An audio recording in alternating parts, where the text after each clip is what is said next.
السلام علیکم dear viewers, آپ کے فیورٹ انفارمیٹو چینل فرقان ٹی وی سے میں ہوں پروفیسر شبیر احمد۔ پچھلے دنوں ہمیں یہ ایک سوال پوچھا گیا تھا، یہ بھائی کینیڈا سے تھے۔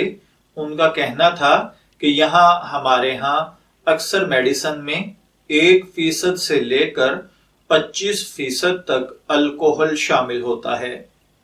اس قسم کی میڈیسن عموماً نزلہ، کھانسی، گلے کی خراش جیسی معمولی بیماریوں میں استعمال ہوتی ہیں، اور تقریباً 90% میڈیسنز میں الکوحل ضرور شامل ہوتی ہے۔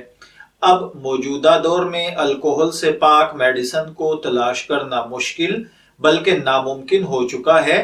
ان حالات میں ایسی میڈیسن کے یوز کرنے کے بارے میں وہ شرعن حکم جاننا چاہتے ہیں۔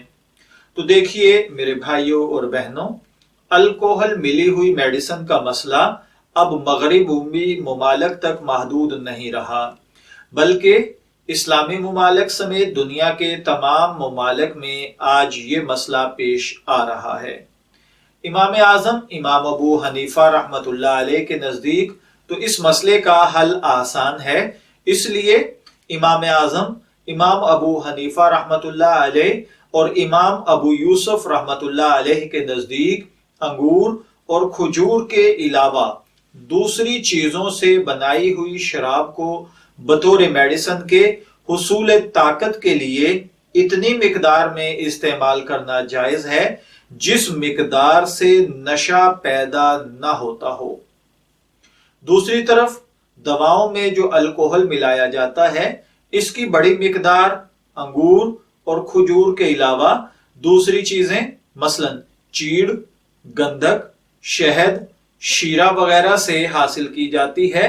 لہٰذا میڈیسن میں استعمال ہونے والی الکوحل اگر انگور کے علاوہ دوسری چیزوں سے حاصل کی گئی ہے تو حضرت امام اعظم امام ابو حنیفہ رحمۃ اللہ علیہ اور امام ابو یوسف رحمۃ اللہ علیہ کے نزدیک اس میڈیسن کا یوز کرنا جائز ہے، بشرطے کہ وہ نشے کی حد کو نہ پہنچے، اور علاج کی ضرورت کے لیے ان دونوں ائمہ کے مسلک پر عمل کرنے کی گنجائش ہے۔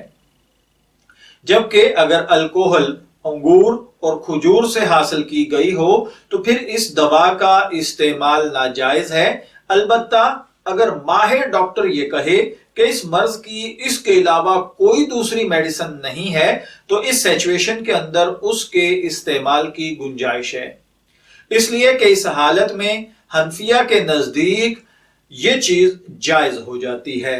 میں دعا گو ہوں کہ اللہ تعالی ہمیں ان باتوں کو سمجھ کر ان کے مطابق عمل کرنے کی توفیق عطا فرمائے۔ اجازت چاہیں گے، پھر ملیں گے کسی نئے ٹاپک کے ساتھ، تب تک کے لیے اللہ حافظ۔